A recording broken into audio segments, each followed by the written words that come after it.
देशभरात मान्सूनच्या संथ वाटचालीमुळे आणि पावसातील वाढत्या तुटींमुळे सध्या एल निनो या हवामान घटनेची चर्चा सर्वत्र जोर धरतीये।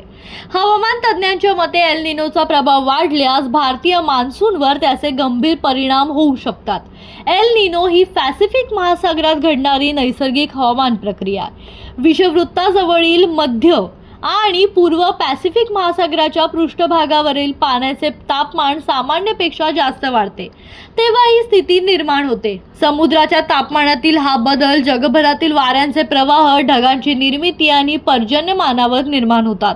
भारतात एल निनोचा सर्वाधिक प्रभाव मान्सूनवर दिसून येतो। एल निनो सक्रिय असलेल्या वर्षांमध्ये मान्सूनचे वारे कमकुवत पडण्याची शक्यता वाढते। परिणामी देशातील अनेक भागांमध्ये सरासरीपेक्षा कमी पाऊस पडतो आणि दुष्काळ सदृश परिस्थिती निर्माण होऊ शकते। शेती, जलसाठे आणि पिण्याच्या पाण्याच्या उपलब्धतेवरही त्याचा परिणाम जाणवतो। यंदा मान्सूनची वाटचाल मंदावल्याने आणि पावसात तूट वाढल्याने हवामान तज्ज्ञ एल निनोच्या हालचालींवर बारकाईने लक्ष ठेवून आहेत। त्यामुळे आगामी काही आठवड्यात मान्सूनची दिशा आणि तीव्रता कशी राहते याकडे संपूर्ण देशाचं लक्ष लागलंय।